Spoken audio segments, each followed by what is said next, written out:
সিস্টারটা আমার তো নাম দিয়ে দিই। বাড়িতে চলো তোমার সিস্টার দেখাতে। দেখেছো কেমন সিস্টার বানিয়ে দিল আমাকে বউ থেকে। মানে গাটা স্পঞ্জ করে দিয়েছি, বাচ্চাটা এখন নতুন জামা পরে বাইরের দিকে তাকিয়ে আছে। আবার কাঞ্চনজঙ্ঘায় ফিরে এসেছে। কোথায় দেখো সাদা। বলছি যে 48 ঘন্টা যদি আমি আর অভি চুপচাপ করে বসে থাকতাম, আমি কাঁদছি আর অভি এখানে শুয়ে আছে, মানে সেটা দেখলে কি খুব ভালো লাগতো তো। Hello everyone, good morning. আজকের মর্নিংটা অনেকটা ভালো। আজকে অভির শরীরটা বেশ ভালো, তাই আজকে সকালটাও অনেকটা সুন্দর। আর ওটির পরের দিনই ডিসচার্জ ন্যাচারালি হয়ে যায়, কিন্তু আমরা আরও একটা দিন এখানে স্টে করলাম কেন সেটা তোমরা ব্লগেই দেখতে পারবে। আর এই যে ওটি হওয়ার পর একটা প্রবলেম, যেটা হচ্ছে ঘুম আসতে চায় না। তো অভিরও এই ঘুম হচ্ছে, আবার ঘুমটা ভেঙে যাচ্ছে।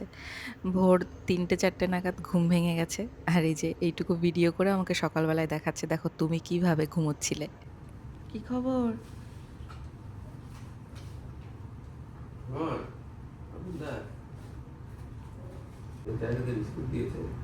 বাবা, বিশাল আদর হচ্ছে তো। বাড়িতে গিয়েও তো আমি এত আদর করতে পারবো না গো।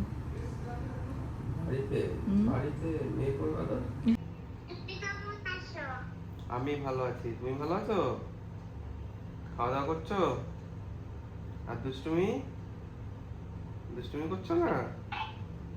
দুষ্টুমি না করলে কি করে হবে?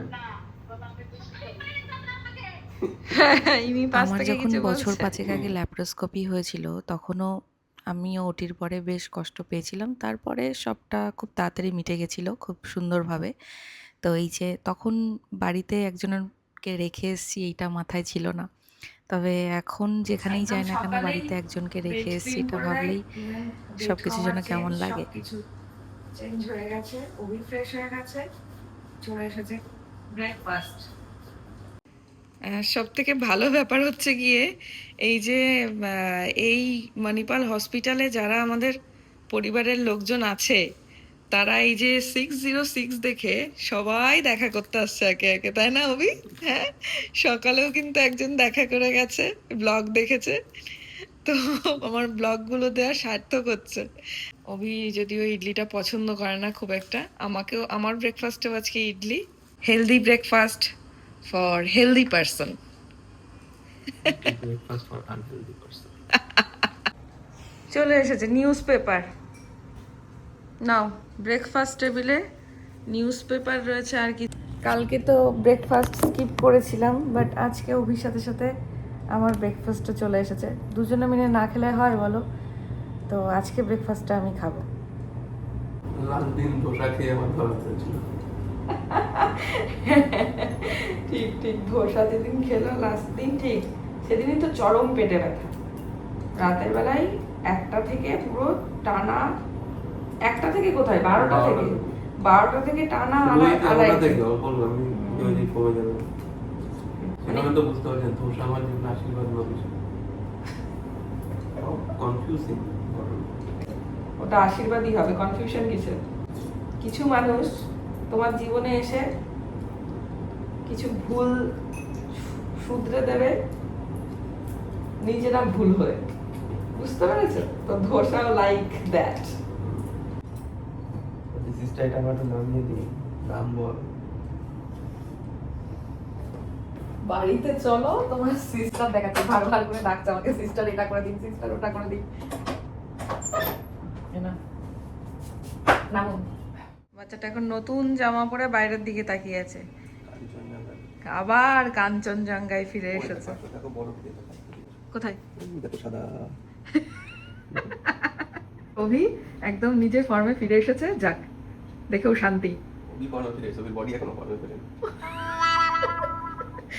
বডিটা রিকভার করতে একটু তো টাইম নেবে শোনা। সেটাই তো বললাম, মন ফর্মে ফিরেছে, বডি ফেরেনি। ঠিক আছে, মনই তো বডিকে ইয়ে করে, অ্যাক্টিভ করে।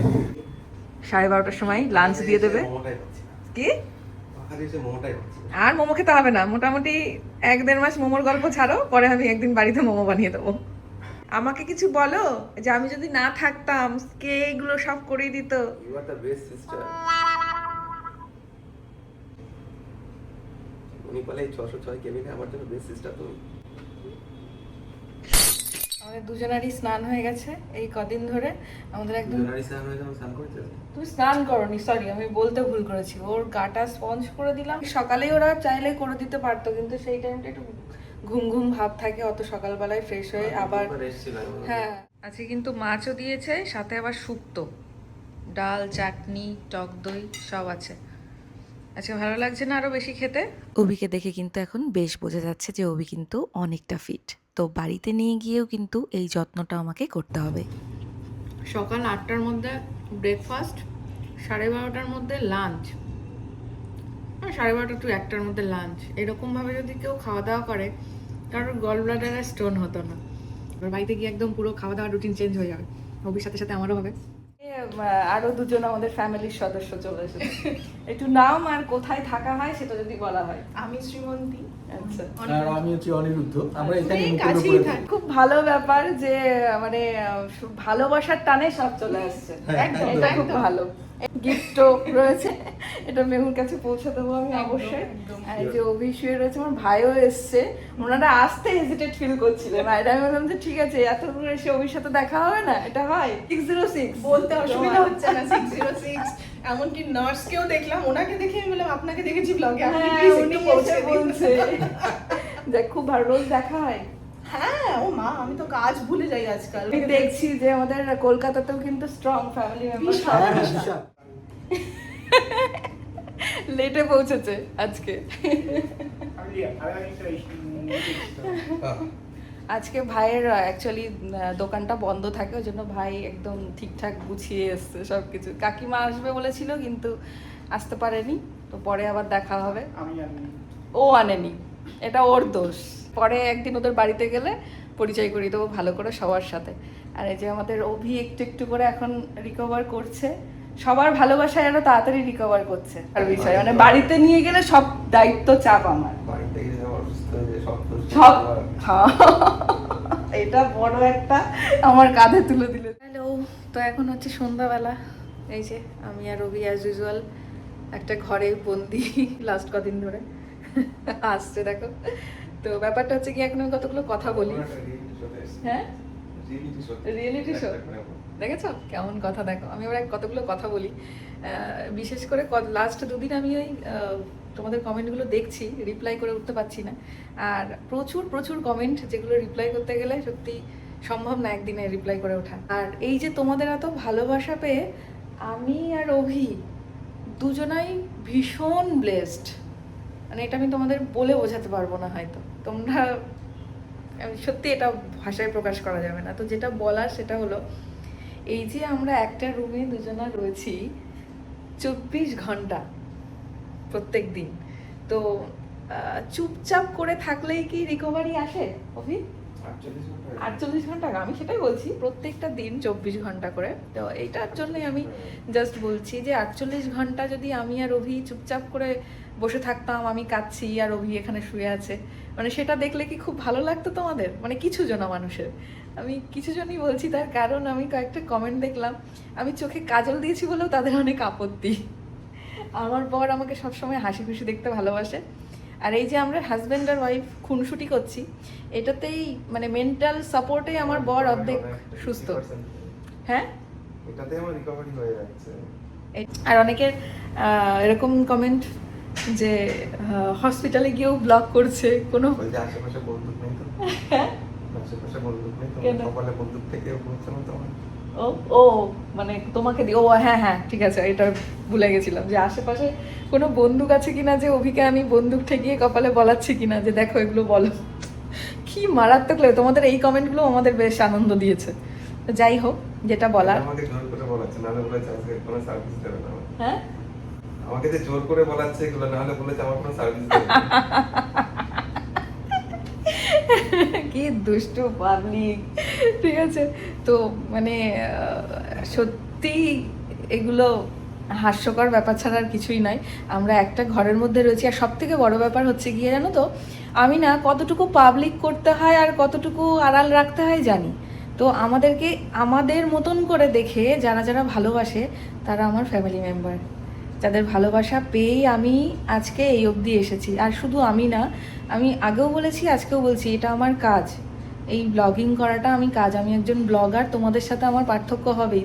তোমরা যখন হসপিটালে আসো তখন হয়তো তোমরা অ্যাজ এ নর্মাল ওয়েতে হসপিটালে আসো, কিন্তু আমি যখন হসপিটালে আসি, আমি একজন ব্লগার, আমি কিন্তু হসপিটালে এসে আমার কাজটাও চালিয়ে যাই, ঠিক আছে? এটা আমার কাজ। আর আমি এই যে অভির কিছু কিছু মুহূর্ত আমাদের দুজনার বা ওর কী হয়েছিল এই যে তোমাদের সাথে শেয়ার করেছি, এতে করে কিন্তু অনেকগুলো মানুষের কমেন্ট আমি দেখলাম যারা সাহস পেয়ে বলছে এবার তারা ট্রিটমেন্টটা করাবে এবং এই সার্জারিটাও করাবে, কারণ এটা কতটা স্মুথলি হয়েছে। আর অনেকে জিজ্ঞাসা করেছে যে এটা কি মাইক্রো সার্জারি হয়েছে না ওপেন সার্জারি হয়েছে। অভির মাইক্রো সার্জারি হয়েছে, তো ভয়ের কোনো ব্যাপার নেই। আর আমরাও যদি না করতাম, ওপেন হবে না মাইক্রো হবে এটা আগে থেকে ডিসাইড করা যায় না, এটা ওটি টেবিলে ইনস্ট্যান্ট ডিসিশন হয়। যদি একদম মানে শুরুটা হয় মাইক্রো দিয়ে, বাট কোনো কমপ্লিকেশন যদি ওটি টেবিলে ধরা পড়ে তখন সেটা অবশ্যই পেশেন্টদের বা ফ্যামিলি মেম্বারের কনসার্ন নিয়ে সেটা ওপেন করা হয়। এটা আগে থেকে বলা যায় না। তো আমাদেরকেও তাই বলা হয়েছিল যে মাইক্রো সার্জারি হিসেবেই আমরা করব, কিন্তু যদি কোনো ক্রিটিক্যাল মুভমেন্ট তৈরি হয়ে যায় ইনস্ট্যান্ট, তো তখন কিন্তু ডক্টর ইনস্ট্যান্ট একটা কি বলবো ওটাকে, কি বলে, ইনস্ট্যান্ট একটা ডিসিশন নিয়ে নেন যে মাইক্রো করবে না ওপেন করবে। তো তোমাদেরকে তো আমি কালকে কিছুটা হলেও বলেছি, আজকে আবারও বলে দিচ্ছি যে অভির মাইক্রো সার্জারি হয়েছে। আর এইটা নিয়ে আর সত্যি আমি কিছু বলবো না, এইটুকুই বলার আমাদের দুজনের পক্ষ থেকে যে আমরা দুজনা না এইভাবে এখন আমরা ভালো আছি। আর এই যে আমরা দুজনা হাসি আনন্দ খুনসুটি এই যে মজার কথাবার্তা বলছি, আমার মনে হয় সবারই এটা করা উচিত। তাহলে দেখবে ম্যাক্সিমাম শরীর খারাপই চলে গেছে, একদম সুস্থ হয়ে যাবে, চাঙ্গা হয়ে যাবে তাড়াতাড়ি। আর যারা সবার উদ্দেশ্যে আমার এটাই বলার, আমার বর খুশি আর আমার অনেক অনেক অনেক অনেক ভালোবাসার মানুষ খুশি আমার ব্লগ নিয়ে। তো এর থেকে বেশি আমরা আর কি চাই বলো? অনেক কথা বলে ফেলেছি, এখন একটু কি করব, ডিনার আসবে, ডিনার করব একটু পরে নাকি? মিহু কথা বলছে বাবার সাথে, বাবা কবে আসবে, কেমন আছো?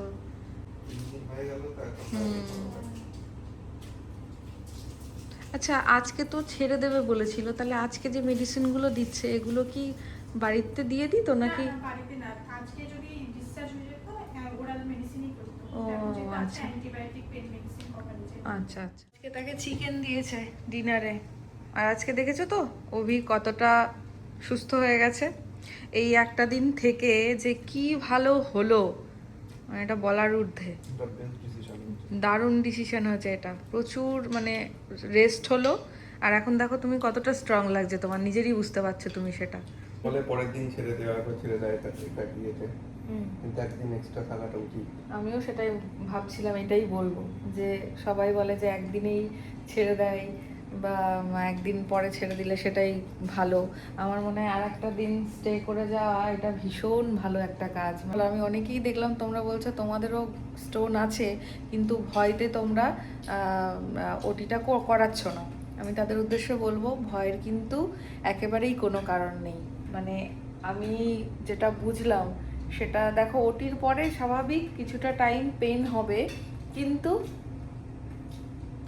একটা সুন্দর হেলদি লাইফস্টাইলের জন্য এই ওটিটা করানো কিন্তু ভীষণ জরুরি। নাই তো যখন তখন এই যে ব্যথা পেনটা উঠবে না, সেটা খুব ভয়ানক। আর সেটা সেই সিচুয়েশনগুলো আমি ফেস করেছি, জানি অভি কতটা কষ্ট সহ্য করেছে। তো ওটিটা যদি করতেই হয় ডক্টর দেখিয়ে ডক্টরের সাজেশন অনুযায়ী তাড়াতাড়ি করিয়ে নিও।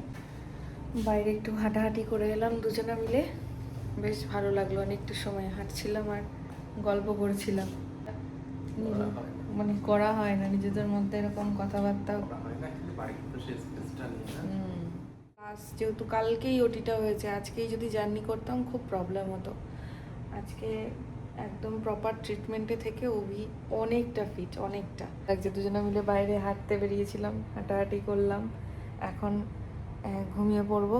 আর আবারও বলছি সবাই খুব ভালো থেকো, নিজের শরীরের দিকে যত্ন নিও। শরীরটা ভালো রাখাটা ভীষণ জরুরি। এখন সত্যি প্রিয়জনের কিছু হলে না, তখন মনে হয় যে স্বাস্থ্যটা জীবনে কতটা জরুরি একটা ব্যাপার। স্বাস্থ্য, শরীর এইসব যদি ভালো না থাকে তাহলে কোনো কিছুতেই ভালো লাগবে না, কোনো কিছু করেই কিছু ভালো লাগবে না। তো সেই কারণে সবার আগে নিজের প্লাস তোমার প্রিয়জনদের শরীরের যত্ন নাও, ভালো থেকো।